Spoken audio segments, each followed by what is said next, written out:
Wavect, the web-free software company that understands what you want. Hi everyone, welcome at Wavect. Today with David Hampton Jr., who is the co-founder of Blockchain Recruiters and SL42. He also is currently founding a stealth startup and is the podcast host of Bit About Crypto and many other things. And today we're going to talk about a super interesting and relevant topic right now, and that's how to actually land a job in the blockchain space. And thank you, David, for being here. It's a pleasure talking with you. And today we're going to, I would love to hear about yourself. What are you passionate about? How does your everyday look like, right? So just tell us what you're up to. Yeah, thank you, man. Thank you for having me. I appreciate it. Appreciate the intro. Yeah, so I'm a father of four, married. Now have a teenager. So I have two girls and two boys, and ranges from the ages of 6 to 13. So right now it's summertime for them, so it's just really wrangling them and trying to get them going. My wife usually takes care of that stuff. My day-to-day varies. It's just a lot of things happening, going on. I love what I do, love recruiting, love building companies, love helping people, love golf. So if I'm not working, I'm golfing, so trying to get Awesome. my kids into it. Yeah. So. And what are your kids saying? Well, they each have a different perception of golf, but they're interested in it. My older son, he's getting to be pretty good at it. So I get to take him quite a bit. So. Awesome. Like the real golf, right? Not the mini golf, but yeah, real golf. Far Yeah. distance. Yeah. Oh, crazy. Yeah. Not good at it. So it's hard. It's tough, man. It's hard. It's like it's not for the faint of heart. Yeah. But I think the reason I enjoy it is because there's always room for improvement. There's always ways to get better, and I think that's related to a lot of ways and to recruiting as well. So. Awesome. It's always that way. When you're doing something or trying to do something really good, it gets really hard, right? So, yeah. Don't want to go too far off topic. I'm really interested in that anyway.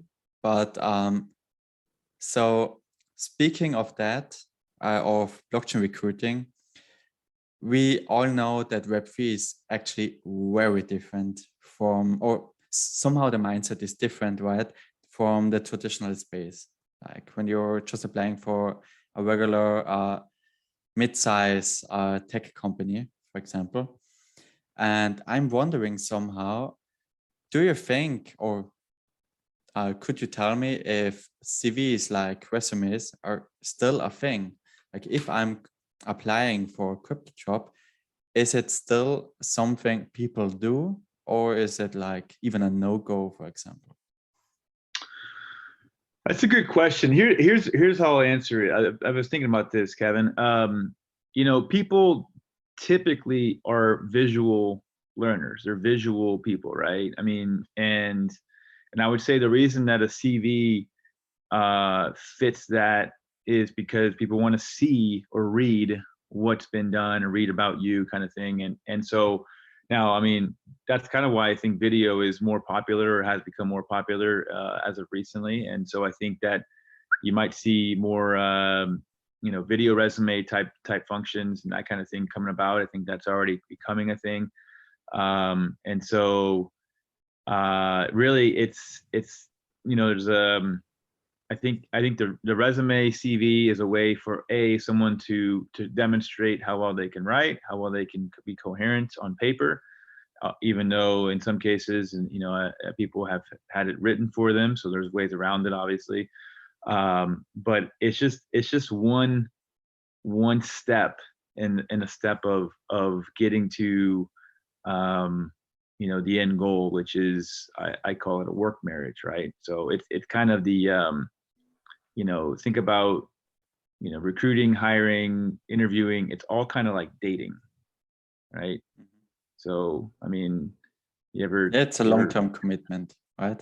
It is. It's. But I mean, did you ever get taught how to date? Did your dad ever sit you down and say, "Hey, this is how you date. This is how you go about it. This is how you get girls." You know, it's you kind of just figure it out, right? So. Yeah, try and error. Perfect. Yeah. So are you saying basically that it's best for young applicants to basically do both, like a CV and a video, or is that like too motivated, like too desperate, or they're also It's a good question. So here's what I would say. I think that I think that first of all, I think that the way of doing it right now has been broken. I think it's been broken for a long time. I think that if you go back, I mean, this is my business partner about 17 years older than me, so he can tell you more about the history of when he started. But back when he started recruiting, there was no web, there was no internet. It was faxing. You had to fax a resume, and you had to get it off, and then you had to send it, fax it to someone else, and that was the way of doing it, right? And that was a process in itself. Now and then, when Monster and all those companies came out, and all of a sudden people said that, hey, recruiters are gonna become irrelevant because now you don't need to have a recruiter to send, right? So it just happened to be that the part of his part of getting resume and sending it was eliminated, but his part of having the eye or discerning what was good on paper and understanding the story behind what's written on paper, that's never going to go away. That part, that's the discernment. And so I think the caveat or the issue with sending a resume into a system that's now using AI or has been using AI and the ATS systems, right, applicant tracking system, is that they're relying on computer to pick up the keywords that they've put in on their side so that the applicant has the same right words so that makes a match. And that's where I think, as much as technology is great and machine learning is great and those words match up, and that's going to be easier for a machine to do versus a person to do it on a volume basis, the part that a recruiter will never get replaced from is the talking through the resume in terms of the story. There's always a story behind the resume, and really it's hard to tell a story on resume as the way they're formatted right now. So the way I would go about it is I would understand why you're applying to wherever you're applying, understand who the people are that can say yes, and really target them in terms of outlining who you are, what your story is on paper, resume, however you want to call it, cover letter, that kind of thing. But really finding a way to get a hold of those kinds of hiring authorities, per se. A lot of interesting things said. So I'm starting with the first one. So what I have heard or basically read already a few years ago is that if you are trying to apply to a huge tech company, for example, you should really put some of those keywords from the actual job description into your CV to get through that initial filter. Is that correct? Yes. Or is okay? Yeah. I would say yes. Unfortunately, that is one way to game the system. The first rule of playing a game is you got to know the rules, right? That's you got to know how to play the game. So then you got to understand, that's the first thing is if you understand that they're using keyword systems to get to a person versus a machine. Yes, the first thing is have those keywords in there. Yeah. Okay. That's good to know. And the other thing I was really somehow impressed right now is we were used to, or actually still try to actually make everything as efficient as possible, right? With that AI, utilizing AI and so on. But now, when we are approaching or actually talking with a recruiter at that stage, then it's actually we're getting back to those soft skills, right? It's like you just said, it's not it's about the story, right? It's not just facts and hard numbers, but the recruiter really tries, please correct me if I'm wrong, to actually see if a potential employee actually fits the mindset of the company, actually has long-term ambitions, actually, wants to be part of that, right? Or is just there for, I don't know, for other things. Or what's your view on that? So, I mean, there are 5 main reasons people make a change in their career path. The first one is challenge. The second one is location, albeit, you could make an argument that location is not as relevant as it used to be because of remote work. It's advancement, it's money, or it's stability, right?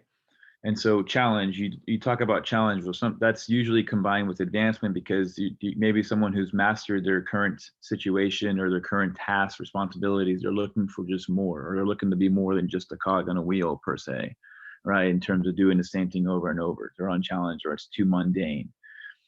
Location, maybe they, in times past, it's been about getting back to where they think is home, right? They moved around, and now they want to be home, near family, near their wife's family, near their husband's family, that kind of thing. Advancement, right? Kind of goes back to challenge a little bit, but it's about, are we moving up? Are we progressing in our career? What does progression look like? What does the top of the ladder look like? It's different to people.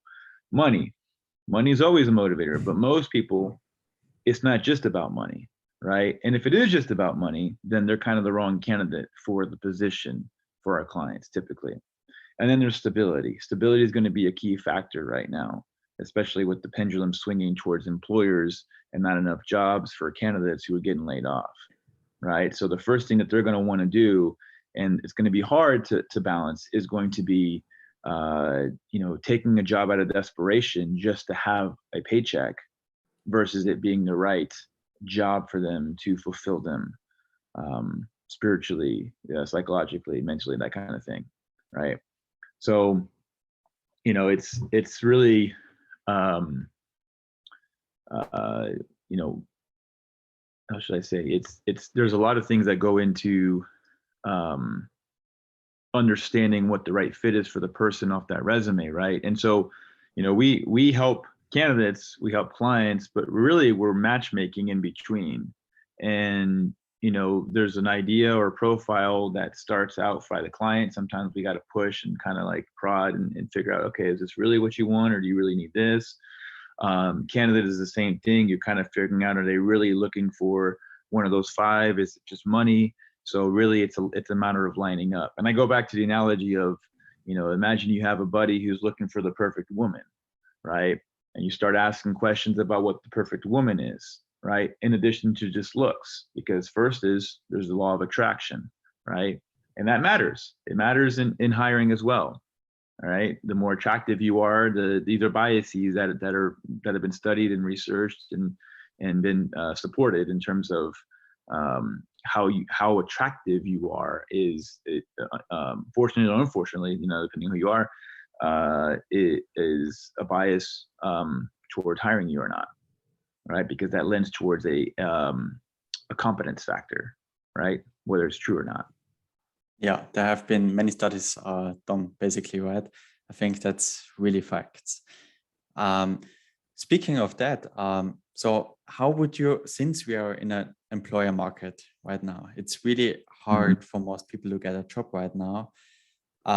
So how would you recommend people to actually prepare for an interview right now? What should they do? How should they present themselves? What can they do to improve the odds of success? That's a good question. So the first thing I would do is really know why you are picking and choosing the opportunities that you're applying to, and really know why. And then the other part of that why is why do you fit? Why are you? What can you do? Right? These are things that seem obvious, but people have a tendency to struggle with really developing a compelling story or narrative in terms of like, why me, right? And then you got to practice that. You got to practice it. And you know, when I, as a story for myself, I coming back from Afghanistan, I had to figure out what I was going to do next, and I decided to change career path. And changing career path meant that I decided to get into recruiting. And so I targeted all the companies that I wanted to go work for. And I didn't have many because I was bound by San Diego. So I targeted all the companies, and then I reached out to them one by one, and I told them why they should hire me. Now, it's unique because recruiters are more receptive to getting called out of the blue, right? Because anyone calling them could be an opportunity for something, right? So that's really the best way to look at it as a recruiter or BD person per se, right? Is understanding what opportunities are, what can they be, being receptive, open, that kind of thing. So I understood that, and then it was just a matter of, hey, give me a shot, understand why. And so I it was just telling that story, and I knew what they would push back on in terms of my background, why I didn't fit. I knew why I could fit. So it was really a matter of understanding the caveats of my background, or what they think, or they thought, or what perception they would have, and then being able to rebut. So it's all about storytelling and triggering the right emotions, being authentic, actually, somehow make the person like you as well, right? Because that could be also a factor. Well, it's people think about this. People buy from people that they like, believe, understand, and trust. All right. And so you gotta, being liked isn't as hard as trying to get someone to trust you, but trust initially happens in first 30 seconds. Are you trustworthy? And then really what occurs is that people start to figure out if you can be trusted based on what you do moving forward, right? But the like and the believe and the understand part are really about how well do you articulate, how well can you converse, believable. You're right. Authentic, being believable, being raw, being true. In terms of, and I'd say not overselling, but really it's just there's a certain balance of too much passion or too much enthusiasm, which could be misconstrued as desperation, and then not enough in terms of like indifference, right? So there's this really true balance that has to be struck in between. Okay, so let's say, for example, an applicant basically passes that, I call it a vibe test right now, okay? And what would you look for in the conversation at that point of time? Like, are there some key performance indicators, or whatever you want to call it, where you basically define on if that applicant is from a pure, maybe soft skills or hard skills perspective, suitable for the job, besides matching the job criteria one by one? Yeah, so there's,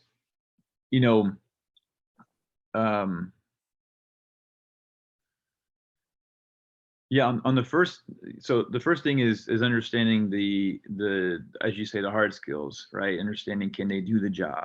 Do they have the qualifications? And really understanding if they can do, not only do they say it, but do they have the proof per se, in terms of what they've done, and can they really articulate in such a way where it's believable, right? And you can do it in such a way where you dig into examples. Give me examples of how you did this. What'd you do here? And the more detailed they are, and more detailed they can be, the more likely that they're, the person, in terms of those hard skills. And then it's about really understanding their authenticity in terms of why they want what they want, and how well they, it's not just about can they articulate it, but is it believable? Is it true? Is it, and I think that that's why recruiting is both an art and a science. It's not just one or the other, right? In some cases, or I think in a lot of cases, there's a lot of gut, and there's a lot of qualifications. But I think the qualifications part is because you can't just hire on gut, right? There's a lot of, the hiring practices don't allow that. The law doesn't allow that, right? That kind of thing. That's why these KPIs are associated per se.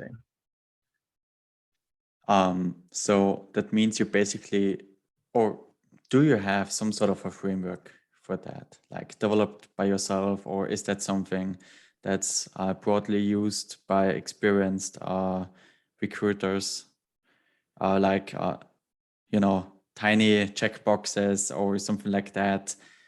That's great, that's not so good, something like that, or is it purely you have it all in your head and decide one day later or whatever and write? Some of you. We have an internal process. We have an internal process that we use, and that allows us to really dig into are they a fit for our clients. And part of it's understanding what in detail what our clients are looking for and what their qualifications are, that kind of thing. So really it's about, there's a matchmaking part of it that the AI part can't do, like the machine part can't do. That's so, but yeah, there's a process that we use internally. Yeah. Okay, awesome.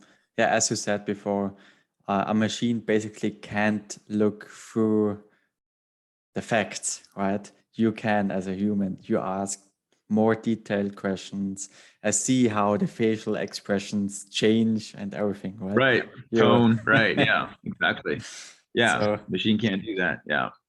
exactly. They don't have the affect. They don't have the ability to detect affect, right? That's really the difference is there's, machines will never have feelings, right? I mean, somehow, hopefully. So, at least in my lifetime, they won't. I know that. I mean, that's so. Yeah, let's hope so. Yeah, no matter what, I'm always.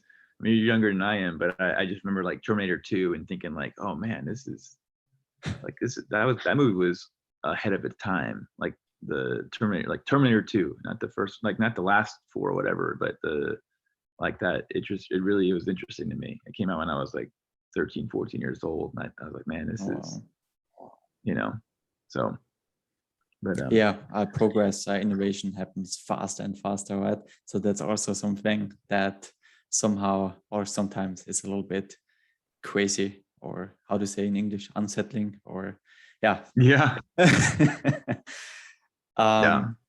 So since that you're really having a incredible track record in the recruiting, or especially blockchain recruiting space, I would be interested if you have experienced some kind of no-goes, like something, if you do that, say that, believe that, I don't know, whatever you want to say, you're out instantly.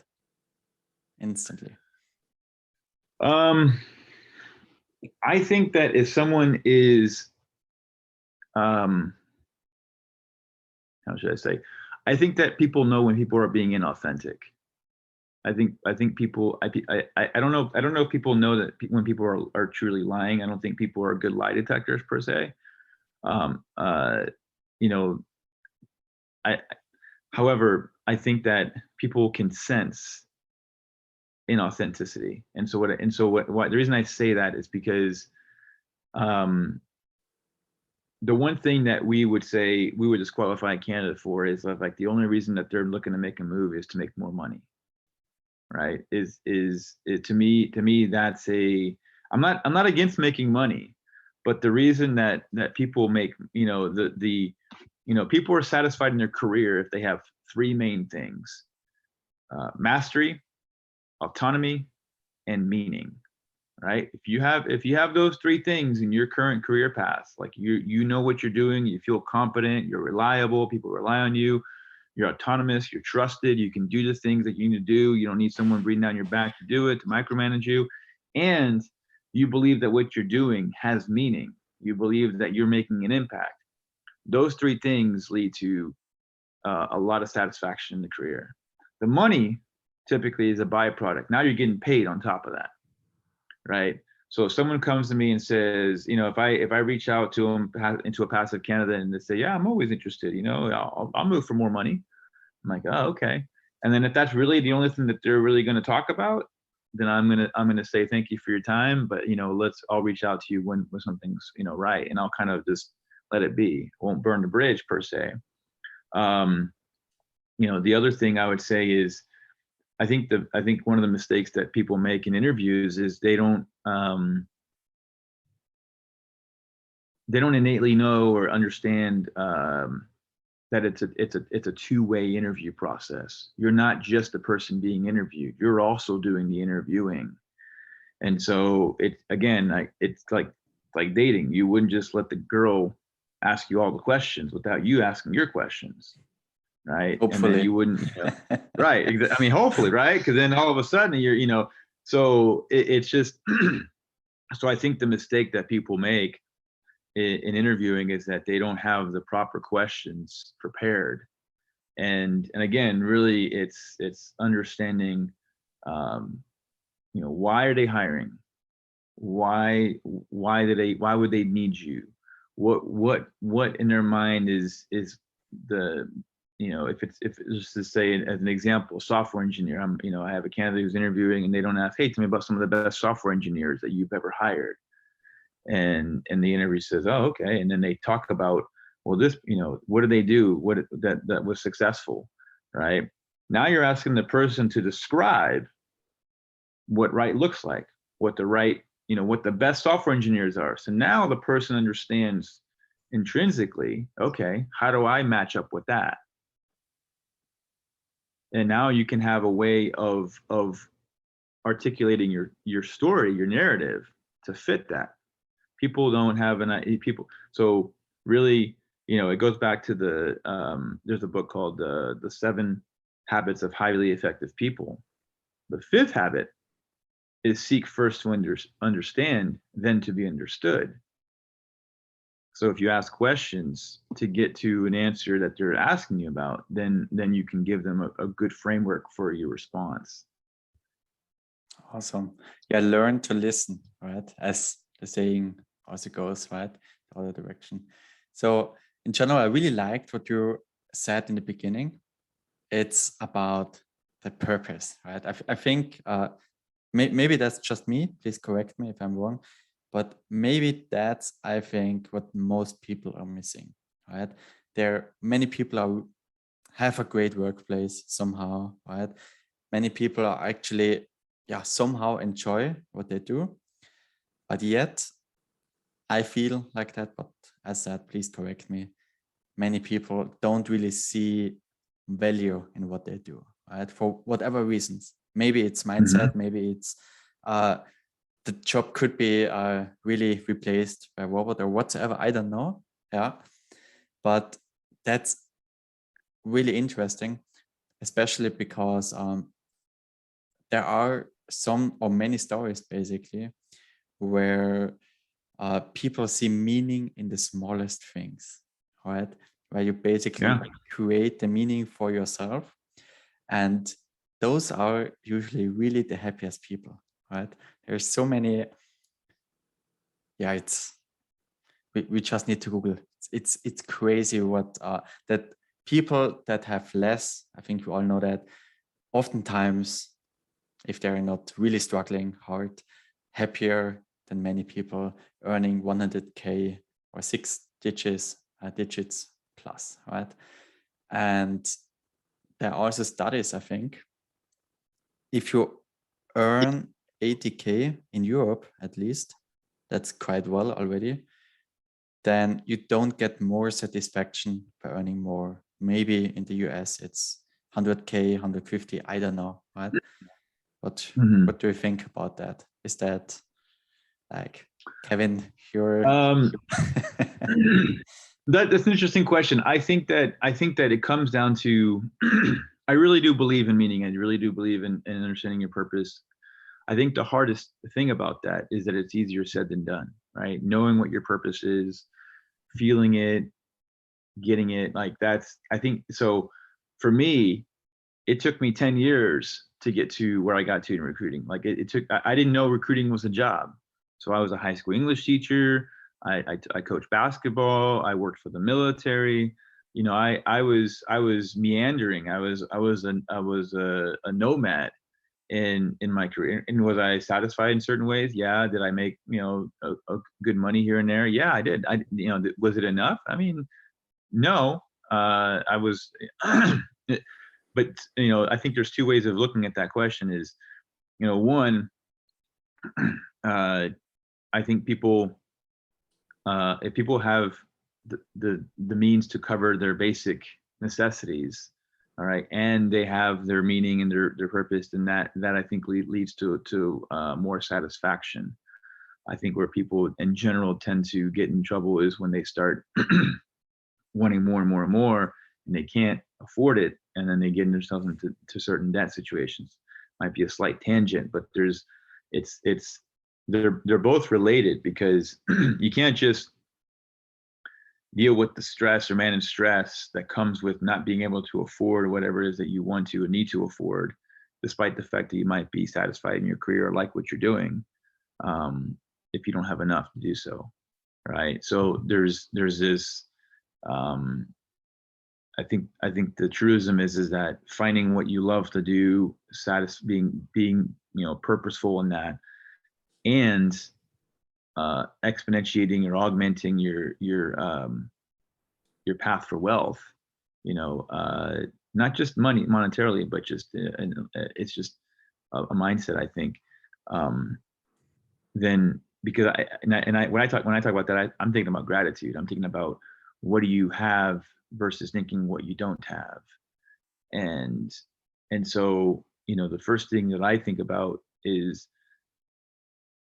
I was in a war zone for 10 months and I'm alive, and every day is a gift, right? So to me, that's where I first start. It's a different perspective than a lot of people have, right? So then you add the fact that, you know, what I do on a daily basis is I get to help people.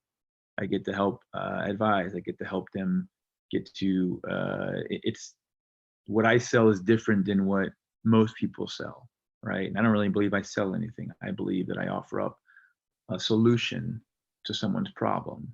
And in a different life, I was going to be a clinical psychologist, and I was going to help people solve their problems. And that was, you know, that was my plan. But then, you know, that made God laugh. You know, they have a saying, right? You want to make God laugh, make some plans, right? Because this is what I'm supposed to do. So I for 10 years, I did whatever I thought I was supposed to do. And then all of a sudden recruiting found me, and I found recruiting, and then it's been 10 years more, and it's been incredible. So. Love this. Yeah, it doesn't always need to be a straight line, right? It's never a straight line. I don't think it is a straight line, Kevin. No, my wife told me that. She's like, people think that it's a straight line, but it's not. You're like, you start here and then you go all the way around, and you end up on this side. It's like, I mean, it's not a straight line. It's not linear. But life is not linear. Yeah, so. It's actually failing or falling forward, right? That's also a saying I really like. You try again, you fail again, you learn, hopefully, again, and then you progress that with those baby iterations. And that's just awesome, right? Yeah. And yeah, you are really coming from a really diverse background. So no matter if it's, I'm being really generic here, but do you really have some stories or like one life lesson where you basically say, hey, that's really something, if you incorporate that, you're setting yourself up for something you actually really want or need in some sense? Anything. So you mean a story about, say it again, what's the question? Just something that you learned along your journey.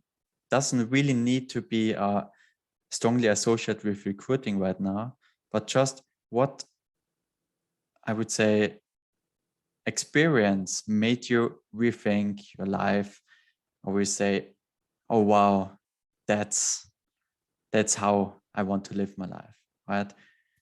Yeah, that's a good question. If You you know, have something. I'll just, so I mean, you know, um,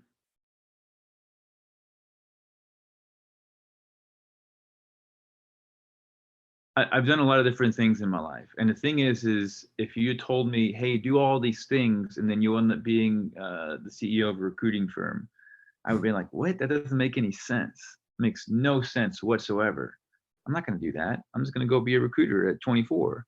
And ironically, I think that if I'd gone out of school at 23 or 24 years old, I don't think I'd be the same recruiter or have had the same trajectory or same path that I'm on right now. And so the thing is, you know, as I tell my kids, like you mentioned, it's, you know, failing forward, fall. Think about building muscle, right? In order to build muscle, you got to break it down. And what does that feel like? It feels like you're sore. Like the next day when you go work out after having worked out for a long time or working out for the first time, you're sore the next day. But what that soreness is telling you is that you're actually growing. And so I would just say embrace it. I would say embrace the soreness, and it's not about the destination. It's about the journey. It's about the process, right? Enjoy the adversity that comes throughout the process. And so I think the one experience that really there's been a few, but I mean, there's, you know, so I'll fast forward to my experience in New York. I was going to grad school, and I got hired. I was substitute teaching, and I got hired by the principal. And he said, "Hey, we could use you. We have a spot. Would you be interested?" I said, "Yes." He left mysteriously, and the new principal came in, and I don't know exactly what I did, but we didn't get along. You know, he didn't like me for whatever reason. I don't know. I still to this day don't know what I did, Kevin. But here's the thing. He fired me without cause. It was a blessing. Don't know why I got fired. I have no idea, except for the fact that he didn't like me. But I actually appreciate that he fired me. I'm grateful that he fired me, because if he hadn't fired me, I don't know if I'd be doing what I'm doing today, right? I don't know if I would have gone to work for West Point. And then you fast forward to going to West Point, getting my master's degree in forensic psychology, working, getting laid off, and then a door opens to go to Afghanistan, right? And everyone said, don't go. Everyone said, this is back in 2013. All my friends, all my family, my wife was the only one who said, if you think this is right, and go, you know, I'll support you. Like if this is what I said, I said, Mary, my wife's Mary, and I said, there will be doors that are going to be open, because this is a stepping stone. I don't know what it's going to be for, but it's going to open up. This is going to be good for us. And so I left, and I trained, and I went on deployment and I was a non-combatant. So I wasn't in the Army. I was a non-combatant, and I was helping, going outside, collecting intelligence, helping operations, understand the population, that kind of thing. I performed psychological and leadership profiles of the presidential candidates at that time. And those were really my main tasks. But I come back to Afghanistan, I wouldn't change it. I wouldn't change being in a war zone. And the reason I wouldn't change it is because every single day was a day that I could have died. Every single day, right? But that perspective really never hit home for me until I was in it. And it's never left me since I've come back. That's so powerful. There's this, so it's, again, I come back to the word gratitude, like being thankful. It's that experience was transformative. A lot of people, and I don't dismiss this, a lot of people who've gone to war come back and they're not the same person in a negative way. PTSD, the trauma, I came back transformed in a positive way. I took that experience, and it's been a introspective journey since coming back from that time. It's like I was, like I was baptized. I was drenched in water, and now I found a new life at 32 years old. So I'm 41 now, right? It's been 9 years since I've done it. It's gonna come back. So, and I had my second son was born when I was in Afghanistan, right? So he's the only one that I wasn't there for his birth, right? But you know, we have another daughter, and so there's 4 of them now, and Incredible. so yeah, here we are. Yeah, awesome. That's actually super cool, you know, because I think I think everyone encounters troubles, right? And what you did, for example, is you took the trouble, that your problems, right, and made something good out of it. And that's what gratitude allows you to do, right? You basically try to make the best out of every situation, right? There are days where it's not possible, but the more you practice gratitude, the faster you recover, right? That's at least something I experienced. Indeed. And that's really interesting because just to give a little bit context, at least in Austria and Europe, Austria specifically, the military has a really, really, really, really bad reputation. And that's, I have been for the mandatory military for 6 months. It's nothing, I know, as well. But that's something that I didn't see in the military before, right? I don't say the military is good now. It's something people should join.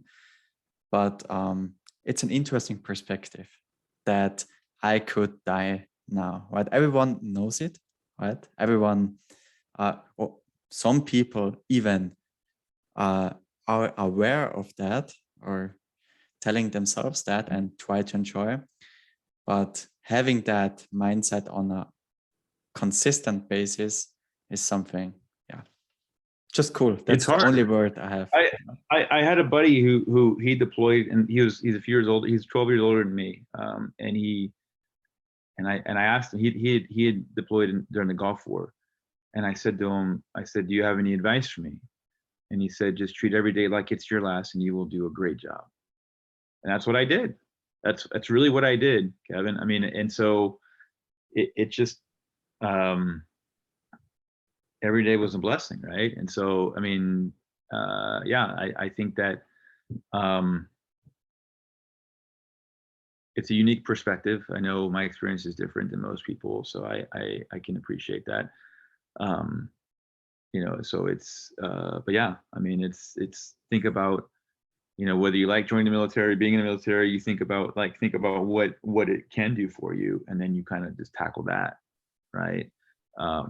Versus thinking about, oh man, this is the regimental, the this, the that, right? If you the thing about the brain is that whatever your mind focuses on is whatever it expands. So and I go back to, you know, my business partner said this to me before, and I think about it, and you know, in this current climate of hiring, economic situation, whatever you want to say, how you want to describe it, think about this: fear and faith, okay, or fear and love, right? However you want to, you know, fear and love are the 2 most primal emotions, and everything comes back to those 2 emotions. People do things out of fear, or people do things out of love or faith, right? But the thing is fear and faith, they can't exist. They cannot coexist. You can't have fear and be faithful at the same time. You succumb to one or the other, right? And so I choose to be faithful. I choose to be loving. It's a choice, right? I can think about what could happen on the other side, right? I wasn't in a war zone thinking I was going to die. I was in a war zone knowing that I could die, right? And then appreciating the other, right? And doing the things to not do, you know, so there's a difference in terms of that. Yeah. Definitely, because if you act out of fear, your brain actually stops working, right? That's not how things actually work. Your parasympathetic system takes over. Yeah. Oh, really? That's a super inspiring story, at least for me. Really love that. Thank you. So thanks for sharing this. And yeah, David, I would have one last question for you, if that's okay. And that's basically just, do you have 3 key takeaways people could take from this podcast and apply it to their actual application process, like how to prepare, how to land a job? Yeah, I was thinking about that. So the first thing I would say is, and it might be the last thing to do, but here's the thing: in every form of in every phase of my life, I've had someone who vouched for me, who mentored me, who I sought out, and their counsel and their advice and that kind of thing I could rely on. So my first thing, my first suggestion is have a mentor, have an advisor, have a counselor, have someone that you can lean on, right? That can help you in certain situations that you may not be able to navigate yourself. The second is, and this goes back to what I said earlier, which is knowing your story, knowing why it's compelling, being able to tell it in a compelling way. Why is it set? Why is your story compelling? Okay. And then the third is going back to why. Why should they hire you? Okay. You should be able to answer that question. That should be compelling. And then the second part of that is why do you want to go work wherever it is that you're applying, aside from the fact that you might sense a desperation of just needing a paycheck. So every single time that you look at an opportunity, you got to know why you want to go work there. Remember, you're trading off your time for money. That's the trade-off here. The two you have three basic commodities, right? You have time, health, money, right? Those are in that order, I think, are the most crucial, right? Time, health, money. Oh. Right? You need time. That's how you trade that off for money. You need health to have both. Yeah, 100%. And I think no one actually truly wants to trade his health for anything of those two, right? Correct. No, I agree with you. I think, yeah, you're right. The trade-off is time for money, right? Every single time that you're looking at the quintessential question comes about, well, how much is the salary range, or how much are you paying me? What's the compensation package look like, right? Those are typically the first questions that I ask for, not that I ask for, but my candidates ask and my clients ask, right? Or I'll have to ask, or I'll ask the clients and I say, what's your salary range? Well, we'll pay for the right person. Okay. You'll pay 500,000. Whoa, that's too much. Okay. So you're not going to pay with, so you kind of start, right? There's always a range. And the problem with ranges is that the candidate, this is what I always say to candidates and clients. I say, look, problem with me giving you a range, I'll give it to you, is that if I give you a range between 100 to 150, Mr. Candidate, you're thinking 150. The client's thinking 100, right? And if you guys are really a match, then you guys will come in the middle. And that's where I help, right? It's not, for me, it's not, whatever you're going to decide to come work for them and why, and then you're going to decide how much to trade your time for, literally. Wow. Yeah. Nothing to add on my side, basically. So start with why. So David, thank you for this amazing discussion. It was really super fun, and I learned a lot for myself again. And yeah, it was a pleasure having you here. And yeah, wish you a great day, evening, day, right? Yeah, day right now. It's almost 11 o'clock. So yeah, if people need to reach out to me, they can catch me on LinkedIn. I'll put the my, link. my email address is dave at blockchainrecruiters.org. And you can message me on LinkedIn as well. So I'm open, and that kind of thing. So receptive. Awesome. If there's anything I can do for you, Kevin, let me know. Zero expectations. Really, thank you again for being here. It was a pleasure. And yeah. One more thing. Yeah. One more thing. I'm going to say this. I mean, this is the key. This is a really key thing. And this is, I think, the other, once you get to that point of knowing why, then those questions are really important, and it's important because it's a way for you to manage expectations. If you ask the right questions, then now you have a way of setting expectations and managing expectations. And a lot of times the reasons that relationships go awry is because one or both parties fail to manage expectations on both sides. Yeah, it's always about communication and actually, as you said, aligning those expectations, right?